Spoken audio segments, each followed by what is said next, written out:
और अब power politics में अब बात करेंगे हम राजनीति के उस हाई वोल्टेज ड्रामे की जिसने दिल्ली से कोलकाता तक हड़कंप मचा रखा है।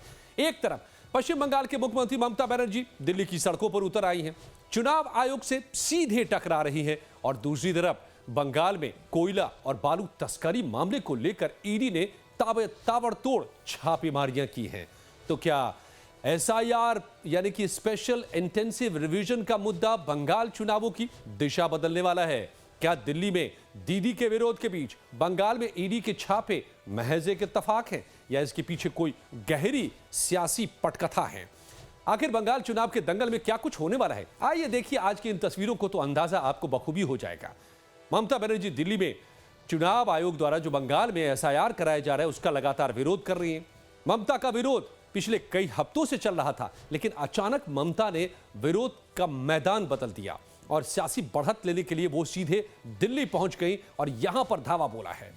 तो पश्चिम बंगाल की सीएम ममता बनर्जी ने अब देश की राजधानी दिल्ली में बीजेपी और चुनाव आयोग को चैलेंज किया है। ममता का आरोप है कि बंगाल में एसआईआर के नाम पर करीब 58 लाख नाम वोटर लिस्ट से हटा दिए गए हैं।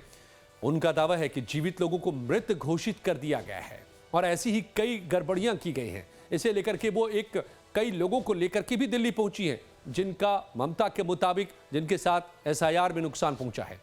मगर ममता की ईसी के साथ जो तनातनी हुई है, 2 फरवरी 2026 को मुख्य चुनाव आयुक्त ज्ञानेश कुमार के साथ उनकी बैठक बेहद तनावपूर्ण रही। यानी कि कल जो बैठक हुई, ममता ने आरोप लगाया कि चुनाव आयोग बीजेपी के लिए उनके निजी बनकर काम कर रहे हैं। इसके लिए जिस शब्द का उन्होंने इस्तेमाल किया है हम यहां पर नहीं कर सकते और बैठक से वॉकआउट भी कर लिया। इस सब के बीच दिल्ली पुलिस बनाम बंगाल पुलिस की भी ममता ने जंग छेड़ दी। दिल्ली के बंग भवन के बाहर दिल्ली पुलिस की भारी तैनाती पर ममता भड़क गई और उन्होंने सुरक्षा के लिए कोलकाता से अपनी 25 सदस्यीय पुलिस टीम दिल्ली बुला ली और इस टीम में आरएफ यानी कि रैपिड एक्शन फोर्स के जवान भी शामिल हैं। तो एसआईआर के विरोध में ममता बनर्जी का बयान लगातार जारी है। दिल्ली के बंग भवन में ममता बनर्जी ने एसआईआर में नाम काटे गए लोगों के साथ मुलाकात भी की थी। इसके बाद से एक प्रेस कॉन्फ्रेंस भी किया। यहां तक तो ठीक है, लेकिन इसके बाद जो ड्रामा हुआ वो दिल्ली के बंग भवन का इतिहास बन गया है। दरअसल पश्चिम बंगाल से आए इन सारे लोगों को काले शॉल में टीएमसी के कार्यकर्ता बसों में बिठाने लगे। ऐसे में जब लाइव टाइम्स रिपोर्टर ने इन लोगों से बात करने की कोशिश की ताकि जान सके कि इनकी क्या समस्याएं हैं जिनको ममता अपने साथ लेकर आई हैं, ये बताते हुए कि एसआईआर में इनके साथ नाइंसाफी हुई है, तो टीएमसी के कार्यकर्ता इनसे बात करने से रोकते भी नजर आए। इन लोगों को जबरन बसों में जल्दी जल्दी बिठा दिया ताकि कोई मीडिया से न बात कर पाए। कुछ लोगों से हमारे रिपोर्टर ने बात भी करना चाहा कि उनकी क्या समस्या है, वो बहुत खुलकर कुछ बोल नहीं रहे थे। इधर टीएमसी के कार्यकर्ताओं की पूरी कोशिश नजर आई कि कैमरे के सामने वो लोग कुछ ना बोल पाए। आप देखिए इन तस्वीरों को। देख सकते हैं काले कपड़ों में वो सारे लोग जो एसआईआर के विरोध में यहाँ ममता बनर्जी के साथ बैठे हुए थे वो आए हैं। और काले कपड़े क्यों पहने आप लोगों ने? क्या हो गया? बोलने को मना किया गया है? क्या हुआ? क्यों आए थे आप लोग यहाँ पे? एसआईआर कर लिया।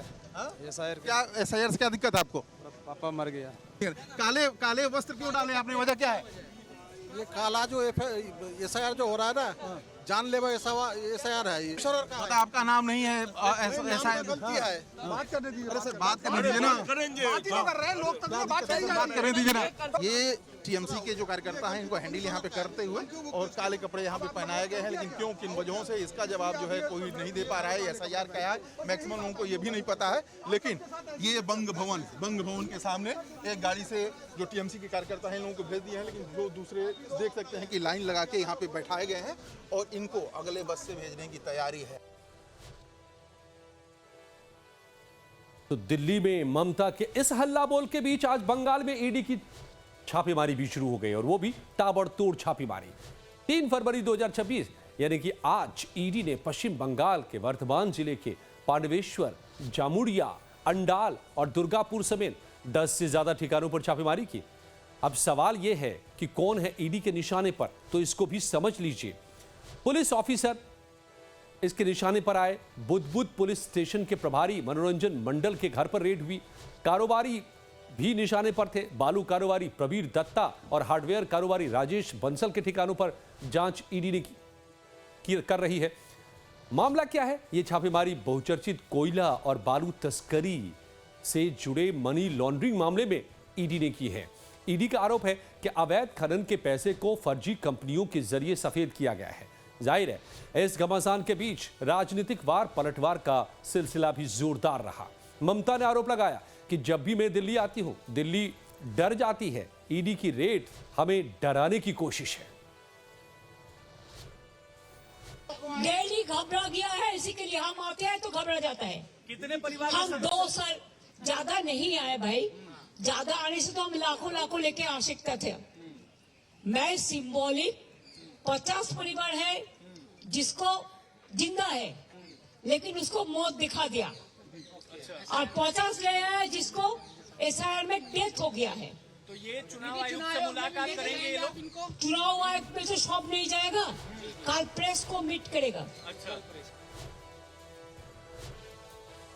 तो कल से ही ममता बनर्जी हमलावर हैं, जबकि बंगाल में बीजेपी नेता शुभेंदु अधिकारी ने ममता के दिल्ली दौरे को नियोजित ड्रामा करार दिया और कहा कि चुनाव आयोग केवल वोटर लिस्ट को साफ करने का काम कर रहा है, लेकिन ममता सियासत कर रही हैं। वहीं केंद्रीय मंत्री गिरिराज सिंह ने तो ममता को जेल में डालने तक की सलाह दे दी और साथ ही राहुल गांधी को भी लपेटे में ले लिया। ममता बनर्जी तो चोरी और सीना जोड़ी कर रही है। चोरी क्या है? एसआईआर में उन्होंने सरकारी कर्मचारियों को टीएमसी का कार्यकर्ता बना दिया, अधिकतर को, 98-99% को। और चुनाव आयोग को ये छूट है कि देश में से किसी भी अधिकारी को कहीं ऑब्जर्वर बना दे। तो ये सारे अधिकारियों को टीएमसी का कार्यकर्ता बना दिया और ऐसा नौटंकी करती है, महिला का प्रिविलेज लेती है। इस सब के बीच सुप्रीम कोर्ट का भी दखल सामने आया। सुप्रीम कोर्ट ने आईपैक रेड से जुड़े मामले की सुनवाई 10 फरवरी तक टाल दी है। आपको याद होगा कोलकाता में जिस तरीके से ईडी ने रेड डाला था और ममता बनर्जी ये ग्रीन फाइल लेकर वहां पर पहुंच करके वहां से निकल गई थी। तो उस आईपैक रेड मामले में अब 10 फरवरी तक सुप्रीम कोर्ट ने सुनवाई टाली है। इसमें ममता पर ईडी की कार्यवाही में बाधा डालने का आरोप है, तो ममता की तरफ से भी इसमें जवाब दाखिल किया गया है आज। तो एसआईआर का मुद्दा हो या ईडी की रेड, बंगाल की राजनीति अब पूरी तरह से आर पार की लड़ाई में बदल चुकी है। एक तरफ चुनाव आयोग की निष्पक्षता पर सवाल है, तो दूसरी तरफ भ्रष्टाचार के गंभीर आरोप भी हैं। आने वाले दिनों में यह टकराव और बढ़ेगा, क्योंकि बंगाल चुनाव की आहट साफ तौर पर दिखाई दे रही है। मगर इस सबके बीच में आज ममता बनर्जी ने एक और बड़ी बात कह दी, और इस बात से अपने आप में हड़कंप है। ममता का दिल्ली आकर चुनाव आयोग पर धावा बोलने के पीछे का मकसद साफ तौर पर नजर आ रहा है। बंगाल में चल रहे एसआईआर के विरोध के जरिए बीजेपी को घेरना ममता का तो मकसद है ही। इसके लिए ममता ने आज एक बड़ा संकेत दे दिया है चुनाव आयोग के खिलाफ। पश्चिम बंगाल के मुख्यमंत्री ममता बनर्जी ने मुख्य चुनाव आयुक्त यानी चीफ इलेक्शन कमिश्नर के खिलाफ संसद में महाभियोग प्रस्ताव लाने के संकेत दिए हैं। ममता ने साफ किया है कि अगर कांग्रेस या राहुल गांधी इस तरह का प्रस्ताव लाते हैं तो तृणमूल कांग्रेस इस पर अपनी पार्टी के भीतर चर्चा करेगी और समर्थन दे सकती है। हालांकि सुप्रीम कोर्ट जाने के सवाल पर उन्होंने पत्ते नहीं खोले, लेकिन राजनीतिक गलियारों में इस बयान के बाद चर्चा शुरू हो गई है कि क्या विपक्ष वाकई सीईसी को हटाने के लिए संसद का दरवाजा खटखटाएगा। रणनीति तो हम बताएंगे, हम फील्ड छोड़ेंगे नहीं, हम एक भी इंच जमीन नहीं छोड़ेंगे। अगर वो निकाल भी दे, हमारा तो भरोसा है जस्टिस मिलेगा। अगर नहीं मिलेगा तो तब सोचा जाएगा कैसे करेंगे, लेकिन बीजेपी नहीं आएंगे बंगाल में। Peoples hate BJP. तो ममता ने चुनाव आयोग के खिलाफ महाभियोग के प्रस्ताव लाने को कांग्रेस के पाले में डाल दिया है। तो क्या इस मुद्दे पर कांग्रेस टीएमसी का साथ देगी या नहीं, यह फिलहाल साफ नहीं है। लेकिन ममता के हल्ला बोल और एसआईआर को लेकर कांग्रेस नेता उदित राज ने क्या कहा, यह भी सुनते चलिए। ज्ञानेश कुमार एक बीजेपी का कार्यकर्ता है, पिट्ठू है, दलाल आदमी है, डरपोक आदमी है, और वो तो बीजेपी कार्यकर्ता है, तो बीजेपी उसके पीछे ताकत है ना। वो election commissioner, chief election commissioner थोड़ी है वो आदमी।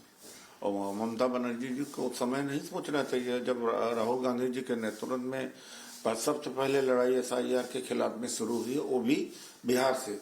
तब तक टीका टिप्पणी उनके नेता करते थे कि राहुल गांधी जी को इंडिया गठबंधन का नेता नहीं होना चाहिए, ये नहीं होना चाहिए। अब बताएं कितना मुसीबत की बात है।